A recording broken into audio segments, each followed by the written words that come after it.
Good leaders know the difference between influence and control. Influence and control are not the same thing. To be influenced by someone generally has the idea that they're giving you some good advice, some good input, some notions to consider, some directions that you might want to go. Maybe they outline both ideas and perhaps consequences. Control, though, says you don't get a choice. You'll do what we want you to do, and we don't even discuss it.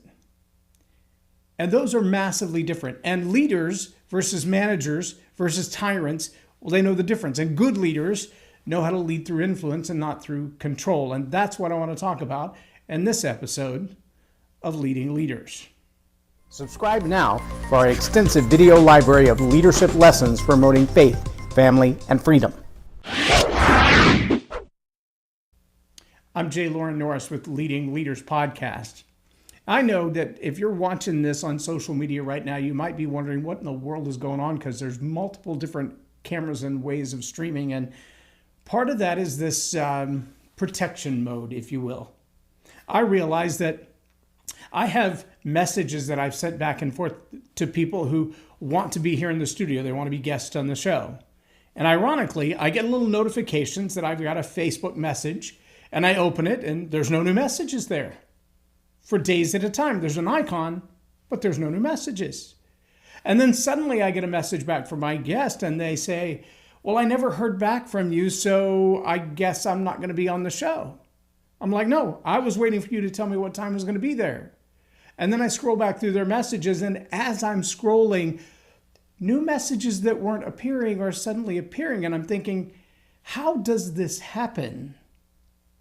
And I'm guessing it's probably in the same way that, other things happen, like the Restream app not showing at all. I mean, literally, if I open the Restream app right now, it's a blank screen. There's nothing. It's not showing that I'm streaming. It's not showing that I even have an account. It's just a blue screen. Just a blue screen. Now I can switch around in the browser and close the tabs and open again, and it just doesn't play nice. All of those things are influencing the content of the show today. All of those things are influencing my mood, my attitude, my behavior, the conversation that I'm having. All of those things are influencing, kind of like when you're driving on the road and somebody's rude to you in traffic and it changes your attitude or it changes your behavior, and you find yourself in a moment of what some would call road rage. Influencing your behavior, influencing your thoughts, influencing how you feel. Remember, too, how you think and how you feel, the relationship between those two things, what you think about how you feel and how you feel about what you think, that's called an attitude. Attitude is the most contagious thing on earth. So when those things influence your attitudes, your thoughts, your beliefs, your emotions, they change your behavior. And as they change your behavior, they change the way you interact with the world. And all of those things put together means that suddenly these little tiny outside forces have the ability to redirect your day. Maybe your week, your month, your relationships, your life, your career. I was watching SWAT last night, and one of the characters in the show, found out his wife was having an affair, and so he kicked her out, threw her out, went through a rough time as a result of that, then ran into the smart mouth other guy in a bar. They'd both been drinking a little bit, they got into a fist fight, and it wrecked the career of the SWAT officer.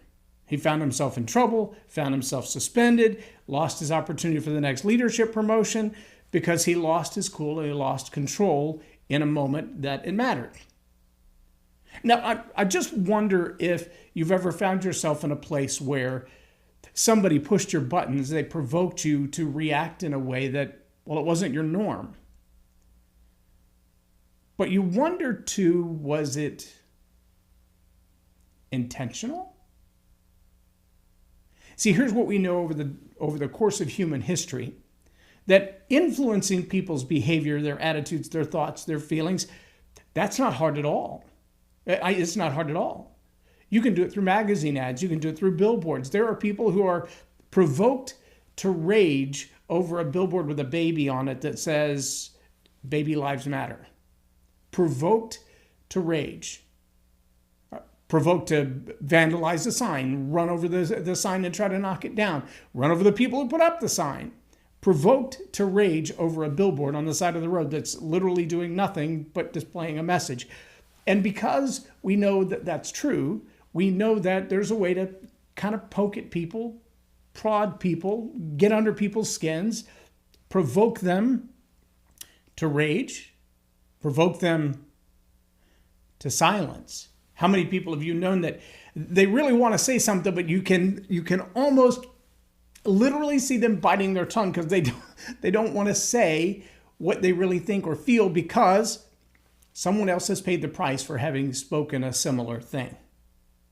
In the last 48 hours, we've seen 2 different news anchors on 2 different ends of the spectrum lose their jobs for things that they said. I remember in the military, there was a moment where you could walk into the commander's office or walk into another ranking official in your chain of command, and they might ask you a question. And you better mind your P's and Q's about how you answer that question to whom and what kind of content you include in that question. And you better remember who you're talking to. And remember the context that you're talking in. And at some point, you might realize you need to ask for permission to truly speak your mind. You've got to ask for permission to speak freely. And it's the discretion of the higher ranking official to determine if that permission is granted. And they must verbalize it. Permission granted. And it's supposed to be that once permission is granted to speak freely, please, permission granted. After that moment, it's supposed to be that what you say won't be held against you. It will be taken into consideration, but it's not considered offensive intentionally. Unfortunately, it doesn't work in the news media. That doesn't work in your marketing and branding. That doesn't work in your staff meeting or your town hall. It doesn't work in a place where you're gathered together and you're the ranking official. What you say will still come back to haunt you. The old Miranda rights says anything you say can and will be used against you in a court of law. Well, it doesn't stop with law enforcement.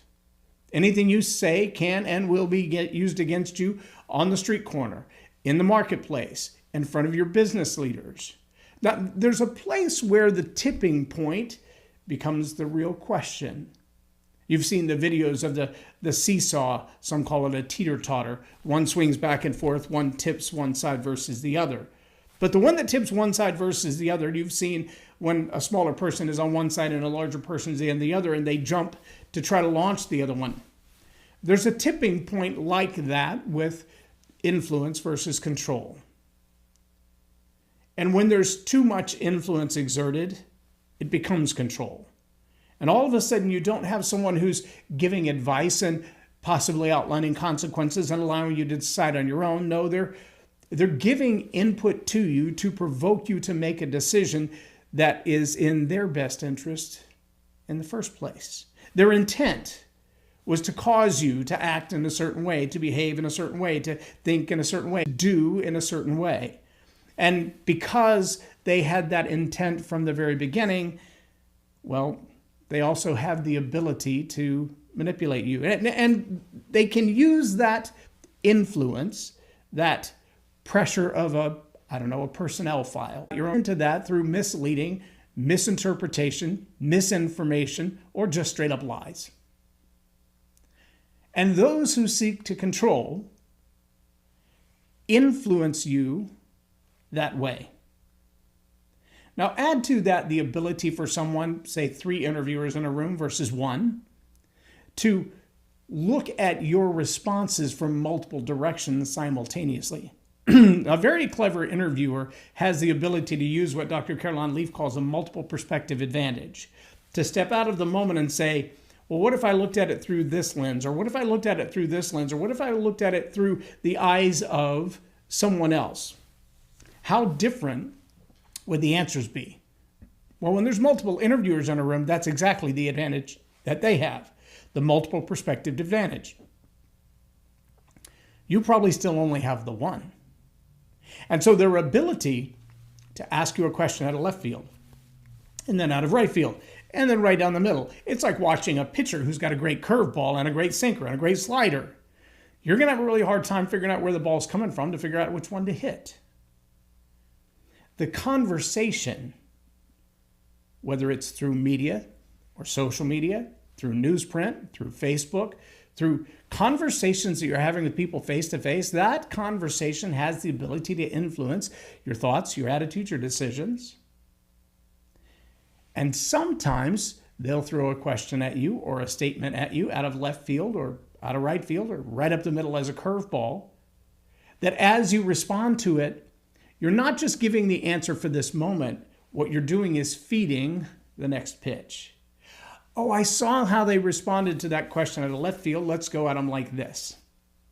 I saw how they responded to that pitch. Let's change our pitch just a little bit. Let's change our pace of questioning and add a sympathetic voice and soften our response, and we'll see how they respond to that. Let's be a little more demanding and a little more exacting and more precise in our language and see how they respond to that. Yes, manipulative leaders, tyrants, those who want to control you, they use influence like a good leader would, but they use it in nefarious ways. Let me give you a little warning. A day is coming when that mental process of testing and responding differently to every test won't be about how many interviewers or how many people or how long the discussion. It will be done by AI. And the link that takes you to scroll from one meme to the next. They might even be testing, I've seen it on Facebook already, the same message, exactly the same content with two different images behind it. And how you respond to one versus the other, because the message is pretty much undeniable. But which imagery tickles your fancy tells them a whole lot more about you than you think it does. I've seen a Facebook meme with all Japanese-style anime behind it, and another message, same message, with the guys from Peaky Blinder behind it. The message in both was the same. It said, build a team so strong that no one knows who the leader is. Well, you could agree with the message, but be offended by Peaky Blinders. You could agree with the message and be really excited about the Japanese anime. And the choice of which one of those you like and share versus ignore tells the AI as much as how do you respond to a sharp, intentional, direct accusation versus how do you respond to a soft, sympathetic question like it? Is that really what happened? You see how drastic those differences are. Good leaders know the difference between influence and control. Tyrants and micromanagers, they know the difference as well. And they will use what looks and feels like influence in order to control you.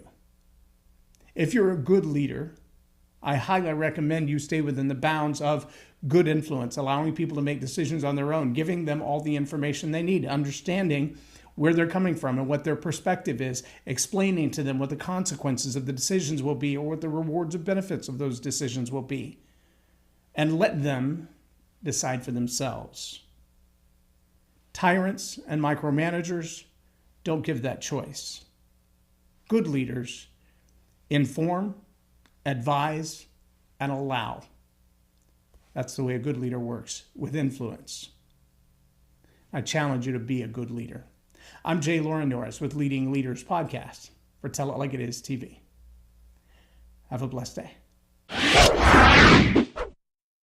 Subscribe now for our extensive video library of leadership lessons promoting faith, family, and freedom. Hi, my name is Christina Knowles, and I just got done taking Jay Loren's Story Power Masterclass. It was amazing. I took away so much information. One of the things that I really enjoyed being formally trained in media many, many years ago is the call to action. I will use that with every speaking engagement, and I'm so grateful that Loren just spoke truth into his teachings, and he is a true professional. And I know know this might sound weird, but I've been taking certifications in different classes over the years, and Loren is not boring. I can't even believe I got here at 9, and then the class went by so fast that I was like, it's time to go already? And I was shocked that it was time to go already. So it's an awesome class. You're going to enjoy it, I promise. Loren is a master teacher on storytelling, and I learned so much. I'm really going to have to sit down and go back through everything, and I think I might have to have some more coffees with Loren, but it was totally worth my time.